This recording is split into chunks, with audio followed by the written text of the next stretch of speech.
When my grandson slapped me across the face, the room went silent for a split second. Just that tiny moment where I thought maybe my son, his father, would step in.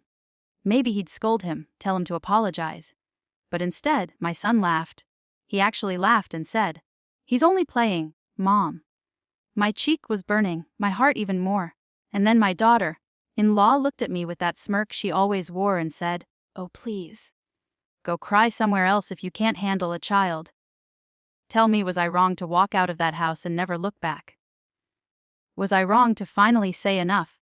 Because that day, I lost not just my dignity, but also the last bit of love I had for my son. It all started about 3 years ago when my husband passed away. We had been married for 40 years. He was the quiet kind, always patient, always the one who reminded me to let small things go. When he died, the house became too silent, too empty. My son Adam suggested I move in with him and his family so I wouldn't be alone. He said it so warmly, and at that time it felt like a blessing. I sold our house, put most of my savings into helping him renovate his.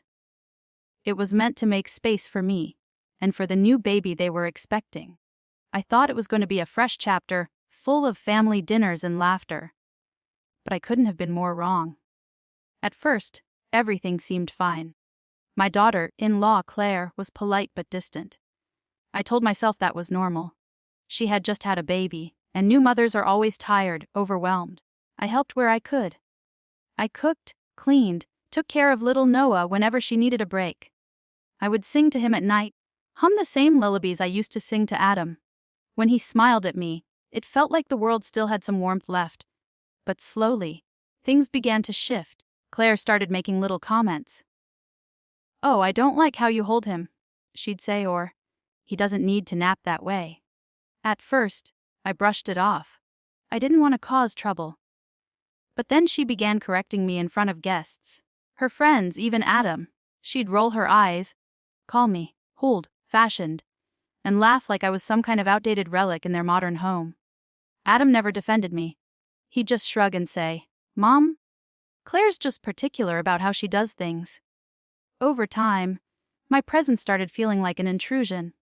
They stopped inviting me to family outings. They'd go on weekend trips and leave me behind with too short notice to pack. I cooked every day, cleaned, folded laundry, but it was never appreciated. I heard Claire once telling Adam that I was too much, that she didn't want to raise a child with another adult hovering around. That broke me. Still, I stayed quiet. I told myself it was just a phase. Families have ups and downs. I loved my grandson, and I wanted to be there for him. When he started walking, I was the first one he toddled toward. His giggles filled the house. Those moments made me forget everything else. But then, one afternoon, everything changed. It was a Sunday. They had friends over, and Noah was playing with his little toy truck. I was sitting beside him, showing him how to stack blocks. Out of nowhere, he turned and slapped my face, hard. Not a baby slap. A real one. The kind that makes your eyes water. I froze. My first instinct wasn't anger, it was shock.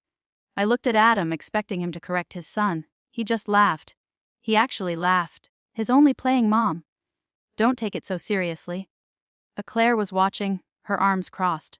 I said, "Adam, he shouldn't do that. He needs to learn respect." And she snapped back instantly, "Oh please, he's 2 years old. Maybe you're just too sensitive." The room felt smaller, the air heavy. I could feel tears welling up, but I refused to let them see me cry. I stood up quietly and went to my room. That was the first time I locked the door behind me. For the next few days, things were icy. They avoided me, barely talked to me unless they had to. I overheard Claire complaining that I was dramatic and trying to make everything about me. Even Adam started pulling away. Short answers, cold tone, no more hugs, good night. I felt invisible in my own home. Then came the final straw. One evening, I made dinner. I cooked Adam's favorite, chicken pot pie, just the way he liked it when he was a kid. I set the table, waited, and when they came home, Claire barely looked at me. Noah was cranky, throwing toys, and she kept snapping at him. When we finally sat down, Noah spilled juice all over the table. I rushed to clean it, and in the middle of that chaos, he slapped my arm again. This time, on purpose, laughing. I looked at Adam and said, "You really need to tell him this isn't okay." And he said, without even looking up, "Mom, just drop it." That's when I said, quietly but firmly, "I won't drop it. You're teaching him that disrespect is fine." Claire suddenly stood up and glared at me. "You know what, if you don't like it here, maybe you should go. This is our home, our rules. I'm done with your old school nonsense." Her voice was sharp, cold, and final. Adam just sat there, staring at his plate. Not a single word in my defense. I turned to him and said, "Are you really okay with this?" And he just muttered, "Mom, please don't start." That's when I knew I had already lost him. I went to my room that night and cried silently. I felt like a guest in the life I helped build. I remembered selling my house, our house, to give him the money he needed. I remembered staying up with his baby when Claire wouldn't wake up. I remembered every little thing I did because I thought love would be enough to keep us a family. But love, it seemed, wasn't enough anymore. The next morning, I packed my things. A few clothes, some photos, my wedding ring, and the locket with my husband's picture inside. Adam walked in as I was folding my last sweater. "Mom, what are you doing?" he asked, sounding more annoyed than concerned. I looked at him and said, "I'm leaving Adam. I can't live in a house where I'm treated like a burden." He rubbed his face, sighing. "Mom, don't be dramatic. Claire didn't mean it." I said, "She did, and so did you, every time you laughed at my pain." He didn't say anything, just stood there helpless. Noah ran into the room then, giggling, reaching for my leg. For a split second, I wanted to stay. But then I remembered that tiny slap, the way they both excused it, and the way I felt that night. I kissed his forehead and whispered, "Be kind, little one." Then I walked out. So that's the situation I was in, and I had to make a choice. Before I tell you what happened next, I want you to pause and comment below. What would you have done if your own child laughed when your grandchild disrespected you? Would you have stayed quiet or walked away like I did? Anyway, after I left, I went to stay with my sister, who lived in a nearby town. She welcomed me with open arms.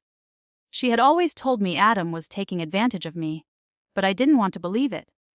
The first few days were hard. I kept checking my phone, hoping Adam would call, apologize, ask me to come back. But he didn't. A week passed. Then too, nothing. Finally, I decided to send him a message. It simply said, "I hope you and the family are well. Take care." He didn't reply. Months went by. I started rebuilding my life, little by little. I joined a local community center, volunteered in the daycare. It felt strange, being around children who treated me with more respect than my own family did. One day, I got a letter in the mail. It was from Adam. My hands trembled as I opened it. Inside was a short note. "Mom, we need to talk. Things have been difficult here. Noah misses you." Part of me wanted to rush back. But another part, the one that had finally learned self-worth, whispered, "Not yet." I agreed to meet him at a cafe. When I walked in, I saw a man who looked like my son but somehow older, warier. He hugged me.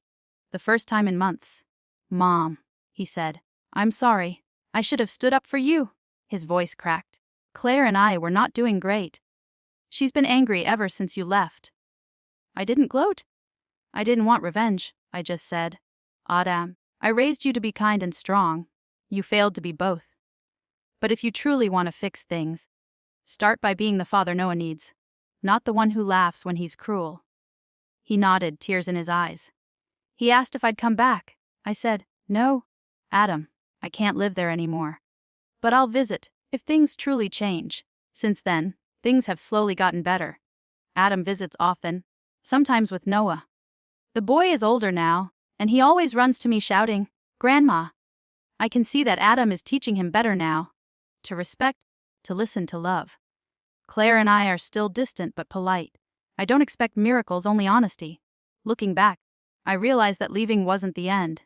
It was the beginning of finally standing up for myself.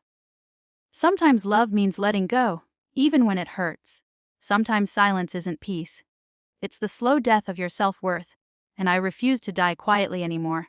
So, was I wrong for walking away from my own son's house after my grandson slapped me and they laughed it off? Was I cruel to choose my dignity over family? Like this video if you think I made the right choice. Subscribe for more real-life stories like this one. And tell me in the comments. What would you have done if you were in my place? Would you have stayed quiet, or would you have left too? I'll see you all in the next story.